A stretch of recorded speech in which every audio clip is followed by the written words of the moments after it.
Hello, I'm Hansi Parchment. You're watching Talawa TV with Crystal Davis. I think the uniqueness of the Reggae Girls is they embody the national motto of Jamaica, which is out of many one people. So when you look at the entirety of the Jamaica squad, you have dark-skinned girls, mixed-race girls, girls who have black and Asian in them. You also have the homegrown players, so like your Bunny Shaw, your Konya Plummer, your Denden Blackwood. So what that means in terms of from a grassroots perspective is girls who are born in Jamaica can look at a Bunny Shaw and hear that authentic accent and say, you know, if Bunny can make it, then so can I. Once you hear that authenticity, that raw Jamaican accent, they should be able to look at a Bunny Shaw who's now our captain to say, if Bunny can do it, especially if you come from the same community, the same parish as her, if she can do it, then so can we. I want to give a big bless up to the Reggae Girls out there. They ain't believing us. Ja did. Reggae Girls, keep winning, keep inspiring. I know you're going to be great out there. World Cup. Sadella Marley, nothing but love. Bless up from DJ Khaled. And I represent for the Reggae Girls. You know what I mean? Big up on yourself every time. Especially if you're qualifying for the World Cup back to back. You know what I mean? Sidela, big up yourself. One love every time. You know the thing go. Blessing off a flow like a river. Blessing off a flow like a river. What the Reggae Girls do? Left them name night earth like a queen. Me have to big up the top soccer team. You know Massacre represent. Jamaica support you every time. You know the thing go. Hello, I'm Hansi Parchment. You're watching Talawa TV with Crystal Davis. I feel like I'm from UK, you know. See the moonlights on the town. Whoa, I'm getting ready. Talawa TV is in the town. Whoa, I'm getting ready. Got a corner on the telephone. Yeah, this is the Ocean of the Messenger, and you're watching Talawa TV with the host and best Davis. Take it away. My Talawers, how are you all? Good afternoon, good evening, possibly good morning, all depends on where you are in the world. Welcome back to another live stream. For a minute there, I'm sounding a little bit echoey. Just have to check my microphone. Let me know how I'm sounding there in the comment section, guys. I sound a little bit off, but maybe it's just me. Maybe I need to tweak a few things my end, but do let me know how I'm sounding in the comment section. Happy Sunday. Let me know how the weekend's been. Let me know how you guys are doing. Let me know what's on the dinner menu. I hope that you guys are all in good health. Even if you're just silently watching along, I do hope that you're all in good health. So tonight, I actually was supposed to be giving you guys a preview into the Jamaica men's senior football team versus Honduras, but I changed my mind pretty last minute, and I was like, okay, there's something more pressing that I want to discuss with you guys, just based off observation, and I guess it's a few things that we've already touched on previous live stream, but I decided that tonight I wanted to do a little bit of a deeper conversation with you guys. If you have anything to say and you want to jump on the live stream, a bit similar to what Warren Webster did on my last live stream, which I believe was on Friday night, then all you have to do is just drop your comment in the comment section, and obviously I will share the link with you. So yes, we're going to be talking about a couple of the biggest names in football. And I've noticed a pattern, as I said, in regards to football at the national level, players pulling out here and there for a number of reasons. You know, some of the reasons we've already discussed is to do with the obvious one: injuries, fitness, personal reasons in terms of not being physically or mentally up to the challenge. To each their own. I know some people, whether you support the Reggae Boys or whether you support France and Mbappé, some people are left scratching their heads. Some fans don't believe, some legends don't believe the excuses. And we're going to be touching on all of that in a short while. Again, do get friendly with the comment section. But before I kickstart the football conversation, I do have to express my congrats, if in case you guys haven't seen seen this wonderful bit of news that broke maybe some 2+ hours ago. If my maths is correct, it's probably longer than that, to be fair. But congratulations is most certainly in order. This weekend, Olympic and 6-time world champion Noah Lyles proposed to world and Olympic medalist Janelle Bromfield. And you can go ahead and watch the wonderful announcement for yourself. Okay. Hello, I'm Hansi Parchment. You're watching Talawa TV with Crystal Davis.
I just wanted to touch on a couple of things that you made mention of. I think the article about Mbappe is a little disingenuous. Like you mentioned, he had an injury somewhere in September, and he had like a game or two out or something of the sort. But knowing that there was a international window coming up in October, I think there's a discussion between. This is just what I think, right? It's just a discussion that was had between Real Madrid, Kylian, and France, basically to say, all right, Kylian has been one of the few players who has played a significant amount of minutes for the past 3 seasons. Basically, has not had a moment's rest. Carvalho is one, Rodri is another one, right? So they've had a significant amount of minutes played over the past few seasons. And I think there's a recognition, having seen Rodri get injured, Carvalho get injured, I think there's a recognition that Kylian Mbappé is probably at that point where he's probably in the red. And they're saying, really and truly, we can do without you for an international window, maybe even 2. Right? So just go and do what you need to do. You chill, rest your hamstrings, put up your foot, something. You get 2 weeks off, and yeah, that's it. So I think the article is a little disingenuous. I think people are upset because, again, it's gonna be a situation where they're thinking, yeah, these guys earn a crap load of money, so they should, come at moment's notice. When I call, you should come. But sadly, that's not the way how life works. That's not the way how elite sports work. If you can't come there and give you 100%, like Boza, he said it. He cannot come and give 100%. So there's no point in coming to give 70 or 80. These are elite sportsmen, and they're gonna make that decision if they can't get up out of the bed in the morning. It's hard. I mean, how many of them do you know will get up one morning and miss training? We don't know. That's the thing. We don't know how many people miss trainings per week, how many days a week them train. All we know is that on a weekend, on a Saturday, on a Sunday, them come out and then perform and then go back in them bed. So that's just how I feel about the Mbappe thing. I think he deserves the rest. And like I said, I'm really really big on sports medicine and player welfare. And I think there's a valid conversation to be had about how much minutes some of these guys play. You know, Mhm. and that needs to be a discussion that is had between players and FIFA. And I don't think FIFA can just sit there and say, yeah, I'm gonna add another Club World Cup, or I'm gonna add this another tournament to your schedule. So yeah, it's a slippery slope, and a lot of people talk about it and may react a little indifferently because they probably don't understand what happens behind the scenes. All they see is a young man or a man then, or a woman, because women play football as well. All they see is these guys or these women doing their thing for 2 hours, and that's it. They don't Mhm. understand what happens behind the scene. They don't know what happens behind the scene. And that's where I draw the line. So those three things that you mentioned, not leave the guys alone, leave the women alone. Them come off the field, let them go enjoy them life. You don't need to invade in them space again. You definitely need to come and live in the UK. You fit right in. Said I'm not trying to hear it. Leave them alone. Leave them alone, man. Yeah. Just as a doctor, doc, what would be your advice, like, in terms of how we can like, or how football can like manage what's going on right now? Because I think this has been something that has been slowly building up to this point, and who knows, we're probably living through a watershed moment without realizing it. Yeah, I think again, it's like reason why I say it's a slippery slope is because you have to remember, some of these there's a small percentage of these elite footballers that actually play 70, 80 games a season, or if you want to consider it minutes, let's say 4,000 minutes a season. Mhm. It's a very minute percentage of the actual, volume or the masses of footballers that play elite sport or even professional football. Then, so it's about finding a balance between what these guys at the highest level of the game are doing and the guys at the lowest level of the game, in lowest level of professional football are doing, and find some sort of balance in between. I mean, let's say somebody at the highest level, let's say Roger decide he's gonna strike, and guys at the highest echelon of the game decide they're gonna strike. What happens to the smaller guys, the smaller fish in the pond? What happens to those guys who are just making ends meet from paycheck to paycheck? Good point.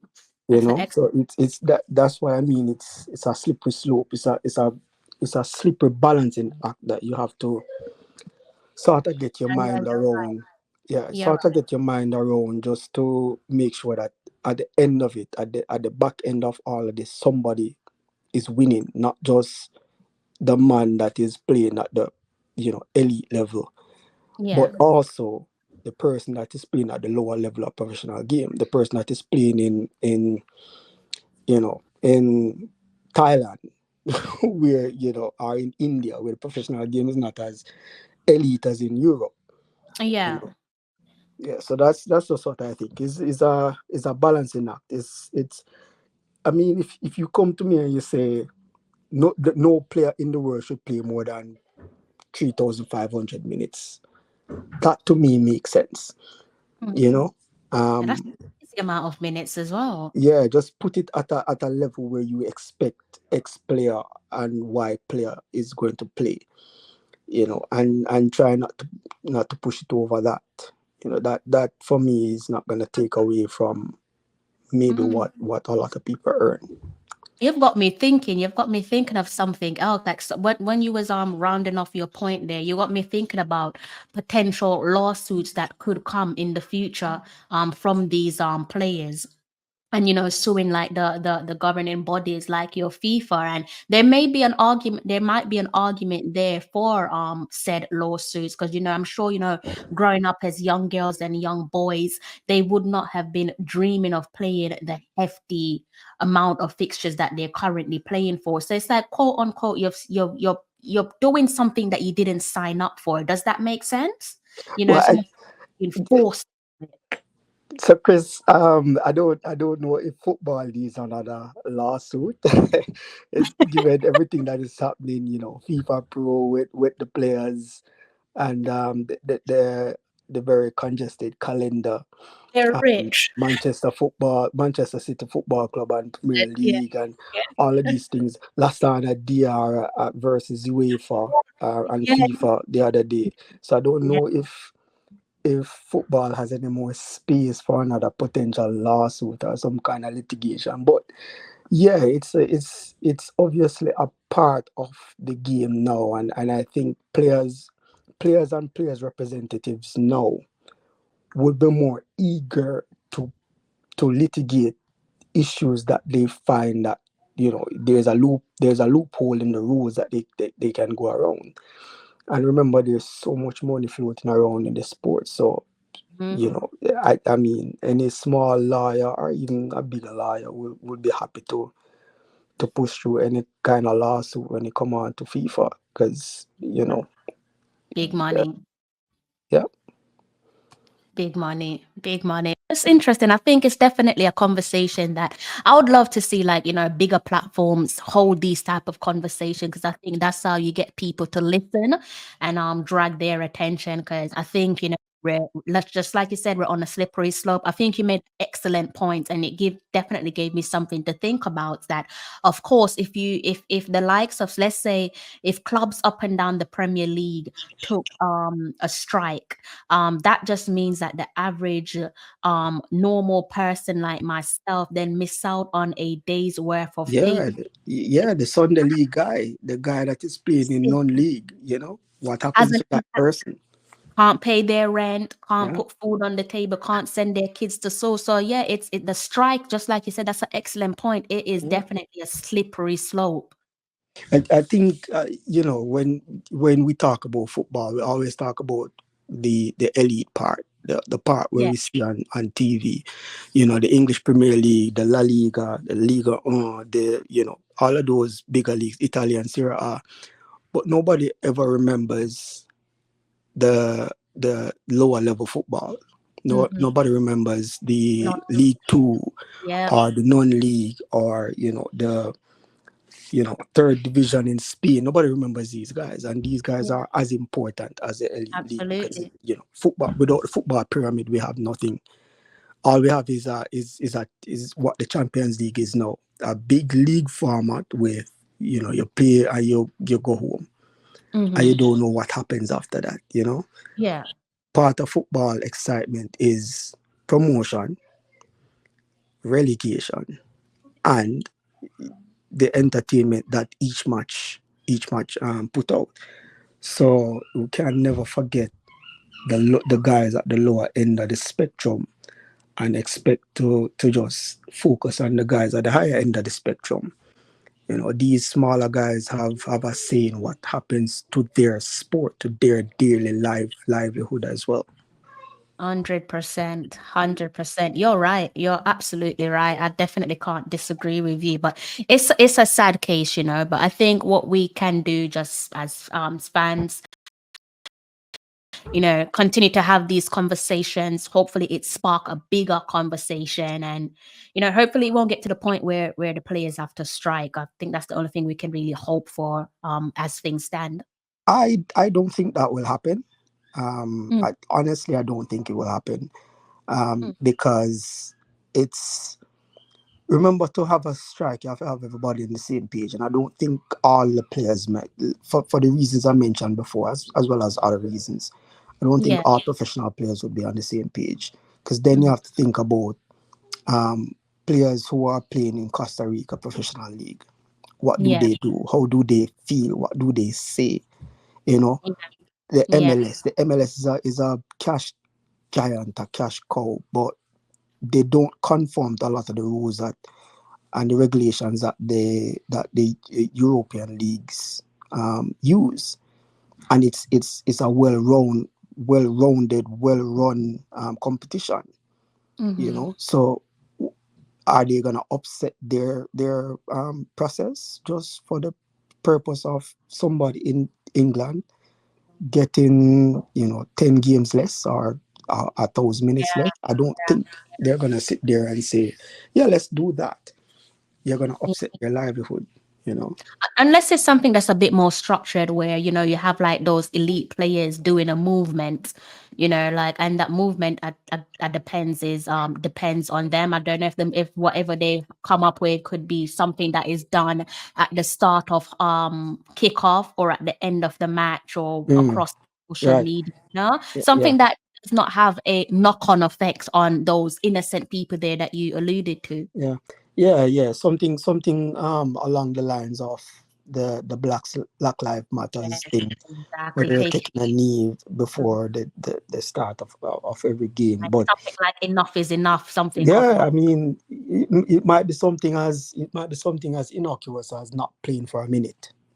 yes, yes. Everybody just stand up on the field and a minute run off, and people just stand there wondering. I don't think the broadcast companies would really enjoy that part. No, they But wouldn't. but yeah, it could be something as simple as that. But again, how do you get? I don't know how many, but I'm assuming that I've heard the number tweeted somewhere like 90,000 professional players registered to FIFA. How do you get all 90,000 in tune with what you're trying to do? So it's a slippery slope. Again, it might come down to the elite leagues in Europe saying, yeah, enough is enough, and we're Yeah. gonna be the ones that stop. But like I said, I don't think people across the pond will settle for what people in Europe decide to do. So Yeah, they probably think they're spoiled anyway. So yeah, they probably feel a bit begrudging of them and say yeah, no, we're not doing that. But no, I think you're right. You've definitely given me some things to think about. And I think maybe a movement is more feasible, or a movement is probably less of a slippery slope for the players to work with. And who knows, it might actually be centered around mental well-being, because those are some high profile players, high profile yeah, captains that's pulling out. yeah. Mental wealth. It's a mental well-being it has become so important, and it's now a very highly talked about topic, because remember in the past where people might decide at the end of the game I could just have a drink, Yeah. or and just blow off steam, or so. It's now become something that is so at the forefront of mainstream media, and Mm. and in the era of social media where everything is just available at your fingertips. Yeah. It's worth looking at, because I think it has been an understated part of football for so long, that now that is slapping you in the face, people might be thinking, oh well, why are these guys touting mental well-being when they are making so much. Mm, So mm, I think mm, that's part of the issue. One mhm. second, please. Yeah, take your time. Go ahead. So yes, guys, that is the reason there why I put the link in the comment section. Obviously, sometimes I'm a little bit cautiously optimistic to drop the link in the comment section because I don't know who's gonna come on. But once I know you and I recognize your name, then obviously I'm going to let you on, because I trust that you're not going to do anything that goes against the values of the platform. So yeah, once I'm familiar with yourself, and if I'm not familiar with you, then I'm afraid you just have to drop a message. Once you come into the studio, you can drop me like a private message that only myself can see. The guys in the comment section can't see it. And yeah, I'll let you on, but please do behave yourselves. Sorry about that. Back again. That's okay, no problem. Yeah. Right. So I was saying that mental health is at the fore. It's been an understated issue in football for a long time. Mm-hmm. And you have to remember, football is just like you. I think you made mention of it earlier. Football is just like another job, really. Yep, it So is. a day that you decide, boy, I can't manage it today. You know, I cannot face it today. Um, what do you do? Do you get up and force it, or do you say, boy, maybe me just need to take a break today specifically, and then tomorrow we pick it up again? I have Mm-hmm. to remember these guys are human, They go through the same emotions that we do. They experience the same issues that we do. Them have to find rent or mortgage. Some of these guys have kids. Some of these guys have newborns. You know, Yep. none of these things get taken into consideration when we're thinking about It's football. like missus are upset because you're playing overseas. You're in Europe and she's It's at home up in because phone. you went out yesterday, you left, or you're gone, and you have to check into a hotel because that's where the team meets. And then tomorrow you come in the middle of the night, and then by morning light you're gone again. These Yep. things are important parts of any human being. So Mm-hmm. a lot of times we sit behind our screen and we don't think about what happens. And it's a lot of things that I think about with regards to football. Just a human element of it, Yeah. and the mechanics and the robotics of it. Yeah. A lot of people don't do it. So when Leon come and say, boy, I'm tired, I have no issue with Leon saying I'm tired. It's so funny. I made reference, but guys, this is the friend that I was talking about because sure Doc don't mind me saying it. Sorry to interject, Doc. We actually spoke about Leon and we were just like, once he mentioned mental health, that's it. We're not even gonna question it. He said mental health, and you better leave that boy alone because who are we to question that? the way I drew the line with regards to Leon though is where he knew he did something wrong Mm, and then double down on doing the wrong thing and getting reprimanded for it. And yeah, it seemed to me as if he didn't accept the responsibility that he did something wrong. yeah, Eventually he did, but initially it seemed like, yeah, him could have, like he said something where him say, coach could have made that one a slide. yes, yeah, And that for me didn't sit well. So I mean, yeah, mental health is one yeah, thing, and it's totally up to him to decide, what he can manage and how yeah. much he can manage.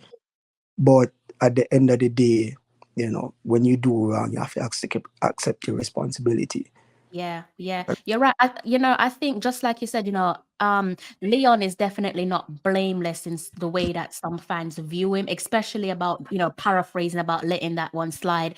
I can look back and say, you know what, to the Jamaica Football Federation, you have to take some ownership with that because if you have a circus, people are going to treat you like a clown, and Leon is only getting away with or gotten away with what he was made to get away with, not making excuses for him, but him definitely, as I said on previous live streams, the way that he is engaging with the media, doing these interviews with Sky Sports, he sounds so much more mature.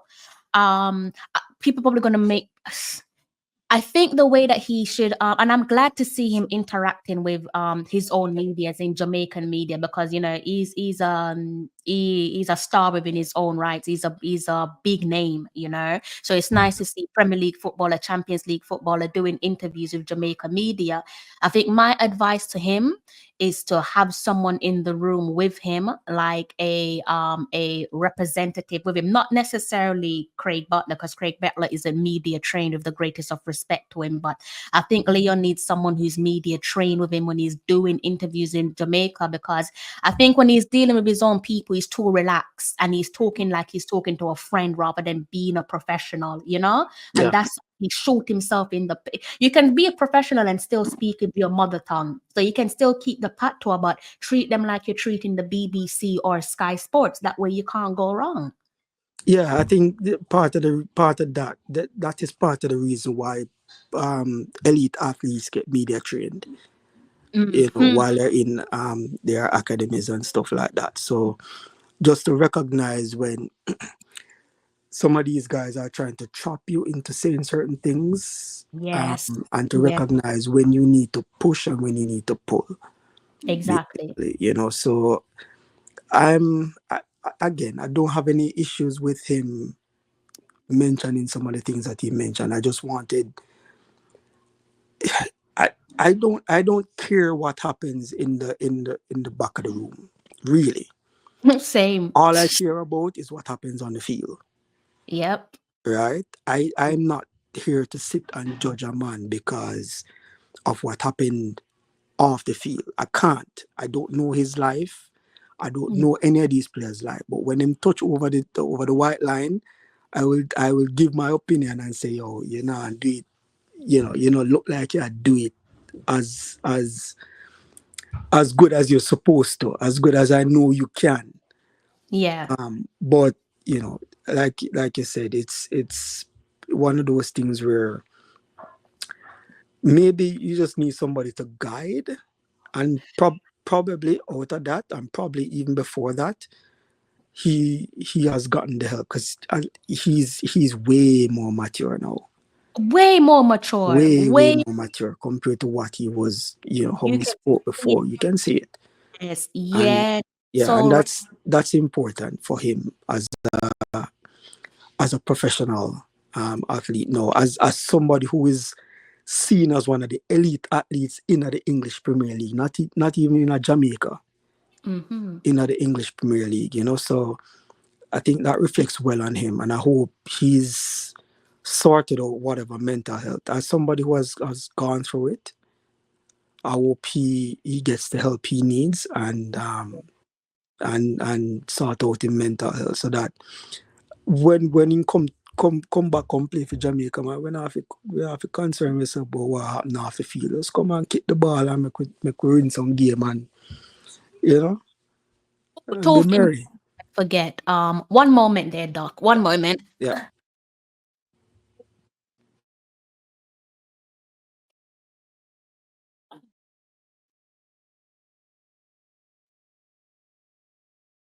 Let me just plug this thing in before it drops off on me.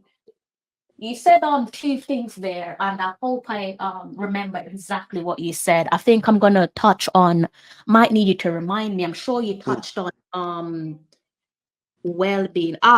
Before I forget, I think in terms of Leon Bailey's maturity, we definitely have to thank your guy, your former manager, Unai Emery. I think he definitely should be correct. Giving his flowers for Mm. Leon maturity because he's matured under him massively, and I think and you can kind of compare the two in terms of Unai Emery helping him to mature, and also being around professionals like your Ollie Watkins. Naturally, that's going to rub off on him, and clearly it has.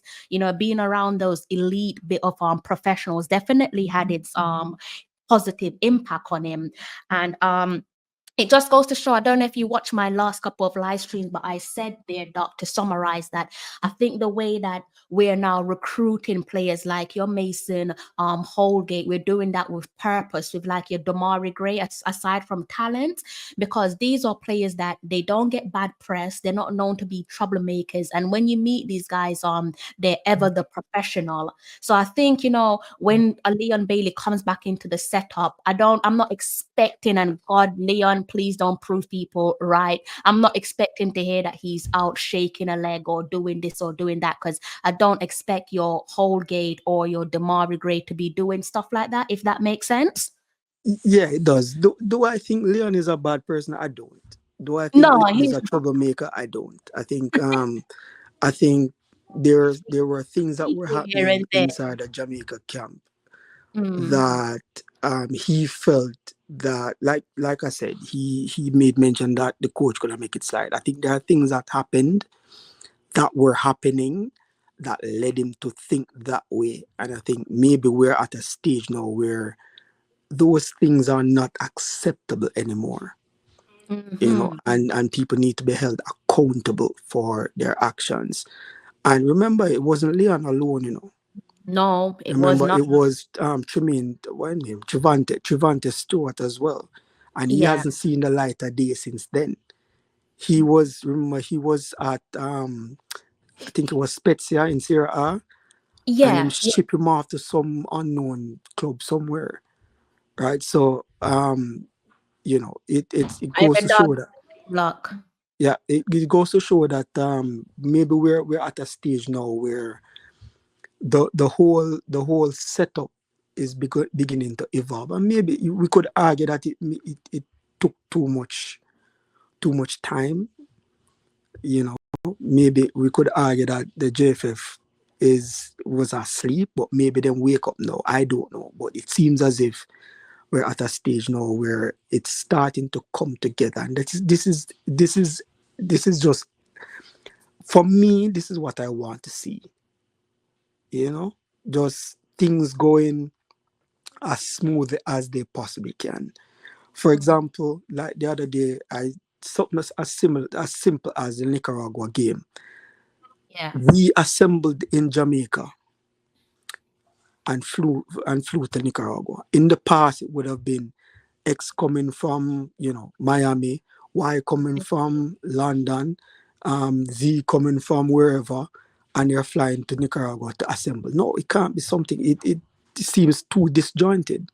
Yes. You come together, and then everybody go to the place at once. Not half of the team gone, so half of the team gone, so kind of thing. So let's see if it continues like this. I think we've had a discussion about the coach and his exploits and how he's well adept at dealing with the media, and I'm assuming that he's also adept at dealing with elite players. So Yeah, yeah. let's Unless see he's if lost touch.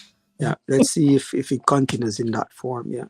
No, yeah. And the other thing that you touched on there before I let you go is the mental well-being there, because you touched on it with Mhm. yourself. I want to like echo that as well, as someone who's like experienced like the lowest lows of my life. I think, and I'm guessing, mental health, it depends, it varies from person to person, but I think what I've come to terms is once you find yourself in the lowest or darkest part of your life where you're dealing with like anxiety and depression, for me, like once you recognize that dark feeling, it's almost as if it never goes away. But instead, what you have to do is recognize your triggers, recognize what triggers you to feel that way, and learn how to monitor your feelings and how to avoid going into that dark hole. So as it relates to a Leon Bailey, obviously myself and Doc, we're not privy to knowing him, but who knows? It could be a thing where he's still going through whatever he was going through, and people need to understand that mental health and depression and anxiety isn't something that you can just brush to one side. it's Right. not a it's not a fluff that you can just huff and puff away. One day you can feel great and the following day you can feel like absolute crap. So I do wish him all the best. I hope that there isn't no trauma or anxiety attached to playing for his national team, and there might be, because sorry to him, but it's clear to see against Manchester United he was not at his level best. Now take that into consideration, people bash him when he plays for the national team, and sometimes you can say the bashing might not be deserved, but his playing isn't up to par. Now, my thing is, why would you want a piss poor Leon Bailey as he is right now because of the injury, being in the camp right now for the Nicaragua and the Honduras game? Because you're not going to get the best out of him. So maybe, there's some trigger and anxiety there for him. Yeah, we don't know. We really, really don't know. All for me, the only thing I can judge is what Leon does on the field. And I think he's at a point in his career now where he recognized that really and truly, if you think about it, his next contract would be his biggest and probably the last. Exactly. It's not infinite. So he recognized that there's the end is coming, even if it's not very, very near, it's still there and you can see it. So he's with a manager, in my opinion, in Unai Emery, who is an elite manager, right? He didn't. I've had some really bad, thoughts about Unai as Arsenal manager, but let's put that aside. He's a man with pedigree, and you can see it in him, and the way his players speak about him. You would you recognize that he's so Leon is at a club where it's a club where you know it's sort of like I don't know, not a stepping stone, but the perfect club for him. Mm-hmm. You Mm-hmm. know, I've been in that community. I went up there with tech bus. This little boy from Jamaica, no know nothing about Birmingham. Me tech bus and walk go on Aston Villa place. And I've been in the community and I kind of feel how it feels. Yeah. And I think, you know, it's a perfect club for him. And Yeah. let's see. Let's see if him can get him head down and reach back the form that he was like a couple months ago. And maybe the mental health issues that he was talking about was affecting him and maybe still affecting him. But let's see if he, like you said, can know what his triggers are. I consider them as red flags. Yeah. And I Yeah. start to know what my red flags are. So, you know, it's about recognizing when those things are coming on and having a plan of action on how to deal with them. And Amen. once he has that, him have the world at his feet. Amen. Amen. Definitely. I agree with that. Well, definitely, having you on tonight's show was a complete surprise. So I I uh, listen. I'm listening. I'm sort of listening to most of the shows, yeah, but mostly as I go along doing my regular routine stuff. So I sort of know. hard to keep up. I know you're But busy. yeah, Guys, I want you to get used to this voice that you're listening to. You've already seen him on the show, but I do want you to get used to him because I know he's a busy man. He's a doctor, for goodness sake. So he is going to be busy. But if and when you're able to hear him regularly, trust me, he's going to be a breath of fresh air. He's one of the people that I really do enjoy speaking football with. And you guys have taken a glimpse of that, listened to a glimpse of that. And once you can listen to him in his full entirety, trust me, he's going to make a world of a difference to our toxic space at the moment. big up yourself, Chris. Big up. Big up yourself as well. Any closing remarks? But we just seal it up tomorrow and keep it moving. That was fun. That was perfect. So yeah, Doc, as I said, thank you for paying me a wonderful surprise. Always love talking football with you. And just like you said, hopefully we can go out there and get the all important 3 points tomorrow. Yeah, actually, want to say just last before I go. Yeah. For the I know we've had a really tough time in terms of Jamaica football, and I've sat and I've listened to a lot of the discourse and listened to a lot of the thoughts that come out of the social media space as it relates to Jamaica football. Mm. I just want to say, maybe it's not easily evident, but there are subtle signs that maybe perhaps Mr. Steve McLaren is not a dinosaur as was once thought. So I've seen a lot of the repetitions and the actions in terms of how we approach a game and our approach play in terms of things that we do repeatedly to Yeah. prompt the opposition into doing certain things. I mean, there are other phases of the game that we can get better in, but Yeah. I think that comes with um, being okay with the system. I've never seen Andre Bleak take so many touches off the ball Great play. in all my life watching Jamaica football. Never. And even when him have the ball at him foot, me still a Yeah. shake. I know that there's a structure. And Yeah. he knows that there's a structure and he knows what the next pass needs to be. So I think that's where we're headed, and hopefully it keeps going in that direction. I like that. I like that. Yeah, I think we're I don't want to drop my gun too soon, but you know, as I said on my last live stream, I can't remember the last time I look at this team and be like, wow, we actually look like a football team. It's weird saying that, but I do think that we actually look like a football team now. We didn't used to look like that, but it's clear to see that something is working behind the scenes, and you know, hopefully long may it continue. For sure. But let's see. Maybe after the game tomorrow we can have a chat about it. But let's see. Yeah, I'll message you. I'll message Yeah, you after the game, or maybe I think it's gonna be a late one for me. So maybe in the in the daytime, morning. Yeah, yeah, I'll drop you a message. for sure. All right, Doc. Thank you for All stopping right, by. Chris. Take care.